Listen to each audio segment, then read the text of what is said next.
Bonjour et bienvenue à cette balado qui traite exclusivement d'éducation, de pédagogie et de didactique.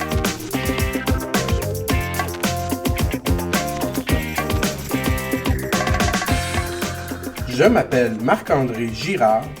Bienvenue au rendez-vous pédagogique de l'école branchée.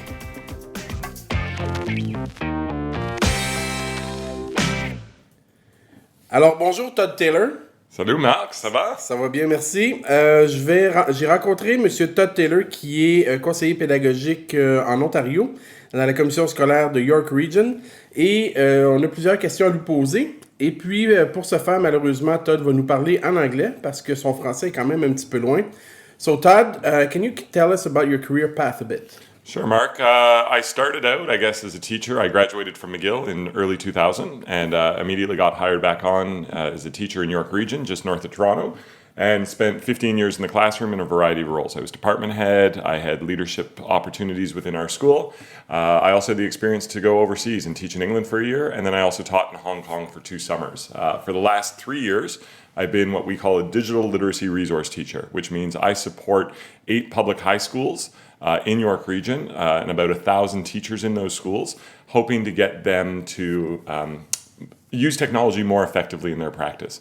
Part and parcel of that is also I've been very involved in having assessment discussions and making sure that teachers are moving their assessment away from sort of what we would think of as traditional assessments into assessments that engage students and really allow our students to demonstrate their true understanding of a topic. OK, super. Le but de notre rencontre, c'est de voir ensemble à quel point est-ce que l'Ontario est vraiment un modèle en éducation. Et parce qu'au Québec, on réfère souvent à l'Ontario comme étant justement un exemple à suivre. Donc, j'ai différentes questions à propos de différents points à poser à M. Taylor. Et puis, on va pouvoir comparer ensemble, avoir son opinion de l'interne parce que Todd connaît aussi le système éducatif québécois. So Todd, the first question is, you talked about it, you talked about department heads. Donc, c'est des chefs de département. What are department heads? That's a really interesting question. If you read our collective agreement, the department head is responsible for delivering academic programming within a certain subject. So it could be English or math or science or French or languages, whatever you want. The role of department head has changed, though, in the last 15 years, and it's really through a result of government decisions to limit professional release time for department heads. They've gone from being classroom leaders to really just being able to sort of manage departments at a very superficial level. So making sure that staff have supplies and they're aware of new initiatives. But the ability for them to go in and co-teach and co-plan has been severely restricted by that. So the department head is responsible at the end of the day for making sure that the content that is delivered in all of their courses within their department meets ministry expectations and policies regarding assessment and evaluation. Okay, and comment est-ce qu'ils sont choisis? How are they picked? So historically, it was you had to have what we call an honors specialist in the course. So you could go to a postgraduate work. You'd go to a faculty of education and get your honors specialist in English if you were an English major, let's say. And that would qualify you to become a department head. That process is still the same, but in our board, we've just recently changed the process in that historically the incumbent, the person who's had that job, was able to be a department head pretty much for life. It was a 4-year renewable term, but the understanding was that the position was going to go to the incumbent. And so we saw that people would see the vacancy list would come out with all the different postings, and next to it would say incumbent applying. And that was almost code for don't bother to apply because it's going to go to the person who's had the job before. Earlier this year, our board identified ways to try and push the system and really push some of the thinking and learning for our teachers and decided to remove that incumbent will apply clause. And now you see positions being posted, and it's a bit more of a competition because there is the ability, or at least the perception, that anyone can go for these positions. And you're seeing people apply who may not have historically applied before under the fear that they weren't going to get the job. It's created some resentment in our board. There are some certain department heads who are, feeling that this has been my job for 25 years and I know it best. But we're also seeing some school administrators who are having those courageous conversations and making those decisions to not rehire the incumbent, to look and realize what's going to be best and what fits my school's needs the most, and addressing that in their hiring practices. Okay. Do you need to be a department head to become a principal? It's beneficial. It's not required. I've just recently gone through the vice principal selection process in York Region, and thankfully have been successful. And it helped. Congratulations. Thank you, thank you. It helped that I had department head experience. I've been department head of history, geography, and ESL. But I think more so was the idea that I also have regional experience in this new job. So it's not automatic, but again, administration, they do want to see that you've been leading. Whether that's informally within your school, formally through a leadership role, or even maybe at the board level or provincially, they want to see that leadership. So if you're just a classroom teacher, you probably aren't going to have much luck becoming a department head. You're talking about leadership. How important is leadership in Ontario in school or board? And most likely, how do we see it? How do we see the importance of leadership in the educational program in Ontario? So it's really interesting about leadership. I think some of the research coming out of different faculties, there's the book by Dan Tapscott called Grown Up Digital, really talk about how our students are different even from 5 years ago. And I think when you think back to 17 years ago when I started my career, there's a huge shift in the way students are learning, interacting, and just sort of living day to day. As a result, we need to make sure that our system is reactive to that it does, even proactive, that we want to make sure that we are engaging in best practices that really support our students at any level. And that's where leadership comes in. I've seen great pockets of innovation where teachers are doing fantastic things with students. And you just look at how empowering it is, how engaged students are. And that's where you really start to see the payoff for leadership. Because leadership is great in that if you can motivate some people to do things, that's one thing. But if you can get a whole school behind your initiatives, that's where it's going to have the most impact. And I think we've got some real systems in place that we're starting to see sort of school-wide leadership initiatives where people are coming with ideas and being okay with the idea to fail fast, that they'll try something, and if it works, and if it doesn't, it doesn't. But at the end of the day, at least they've had the opportunity and they can reflect on it and go, oh, that's something maybe we need to change. Or maybe there's one element of that I can take and apply to the rest of my practice. Okay, we were talking earlier of the record about authentic assessment. Can you explain us what it is exactly? On parle d'évaluation authentique en français.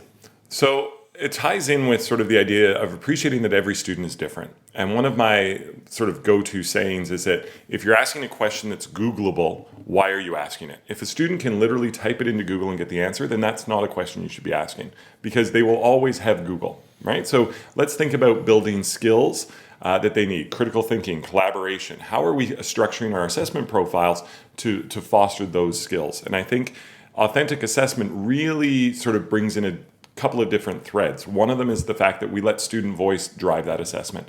Instead of the teacher saying, I want you to write a 500-word essay on Romeo and Juliet, let's talk about other ways that students can demonstrate that knowledge. And if you start to unpack that and allow students to demonstrate their learning to you in different ways, the results are surprising. You'll find kids who will pour hours and hours into doing, let's say, a blog between the Capulets and the Montagues, as opposed to really struggling to write a 500-word essay. So it's allowing that differentiation piece. I think the other piece that's really important is that students can make a connection between what they're learning in the classroom and how it impacts on their real life. And an example I gave is in grade 12 law, we look at environmental law. That comes after our criminal law unit. So criminal law, the kids are all excited. It's about murders and courthouses and fantastic things.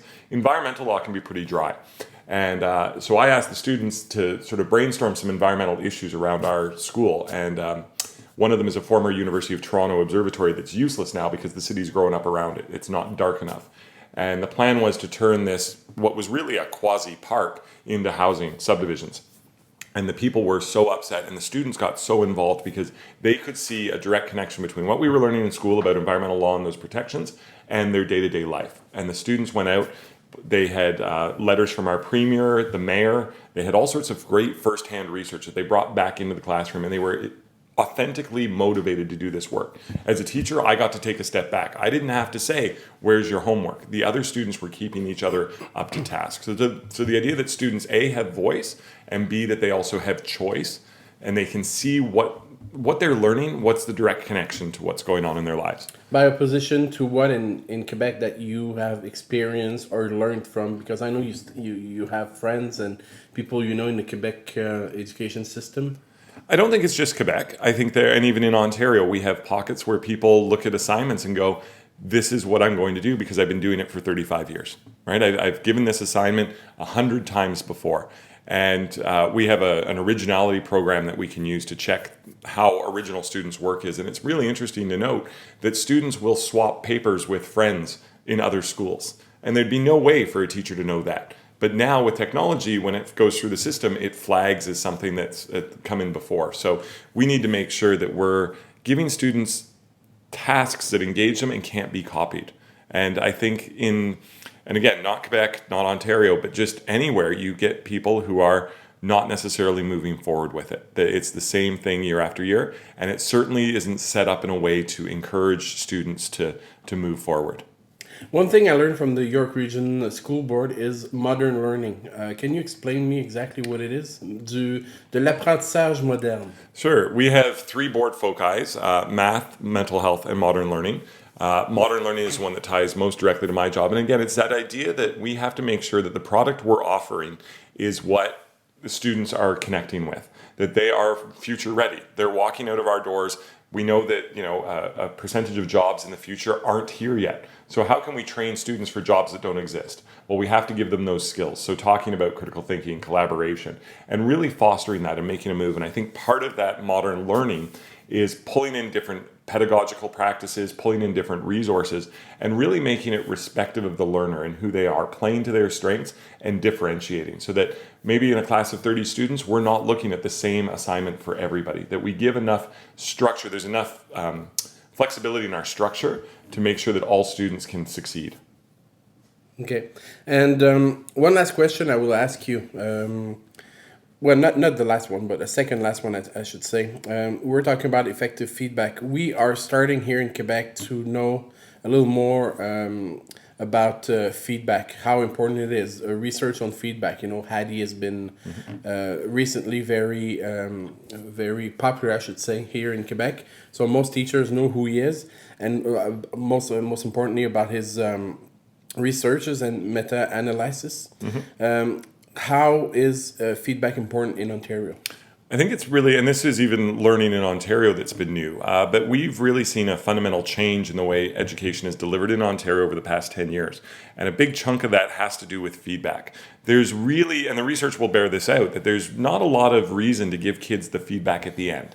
And again, thinking back to an essay, let's say, or a lab report, spending all that time as a teacher to give them all the feedback at the end of the learning cycle doesn't help the product any better. And I use the analogy of if you were baking something in the kitchen and somebody saw you and you were going to use a cup of sugar as opposed to a tablespoon of sugar, and somebody stopped you at that point and said, oh, that's not right, you want to fix that now, and look at what the final product would be, as opposed to waiting to the end and saying, oh, you used too much sugar. Right? So it's much better. Feedback needs to happen early on in the learning cycle so that students have a chance to internalize it and demonstrate it to you. It also needs to be really laser-like focused. So it shouldn't be everything. Like you're probably going to go through, if you went through a lab report with a fine-tooth comb, you'd probably find lots of errors. But let's focus on the big ones. Where's the bang for the buck? If we want students to learn something, what's going to be most beneficial to them? Where are we going to get that payoff later down in terms of feedback? And I think feedback can be from the teacher, but it can also be self-feedback. So students give them a structure to examine their own work and do that. But also peer feedback is really important, because when a student is forced to assess their peers, not only are they assessing their colleagues or their friends in class, but they're also looking back on their own and going, okay, well, maybe I should change this. This was a problem with so-and-so's paper, and now it's a problem with mine. So if we can really bring feedback into the learning cycle and not have it at the end, that's where it's most effective. Last question, probably the toughest one. Like we say in French, la question qui tue. Is Ontario really a model for education in the country, or maybe North America? I'm going to have to say yes, because we've seen our scores, international scores on the PISA and those types of evaluations. We're up there. We sit sort of with Singapore and some of those really jurisdictions that are held up in high self-esteem. But it's been a while to get there. And our last premier, Dalton McGuinty, took credit for, we called it the revolution. It was almost like a quiet revolution, to steal a term from Quebec, in that we really fundamentally changed the way teachers actually assess. And there was some kickback. For example, you can't dock a student for late marks in Ontario anymore. It's actually against the law. It's in the Ed Act. Students have the opportunity for multiple submissions. But we've actually seen that pay off in terms of the learning. So yeah, do I think Ontario is a model? Absolutely. Do I think that this is applied Ontario-wide and evenly? No, absolutely not. But it is something that we're definitely moving towards. And we do have to just understand that students have a choice with education. And it's a little bit different in Ontario in terms of how schools are funded. But if they don't like school in a public school in Ontario, there's nothing stopping them from going to a Catholic high school. Or in Quebec, you could send your child to a private school. So we've got to realize that we are in competition for students, and we need to make sure that we're offering them something that is actually going to benefit them later in life. Well, thank you very much. That was very, very interesting. Merci, Monsieur Taylor. Thank you as always, Mark.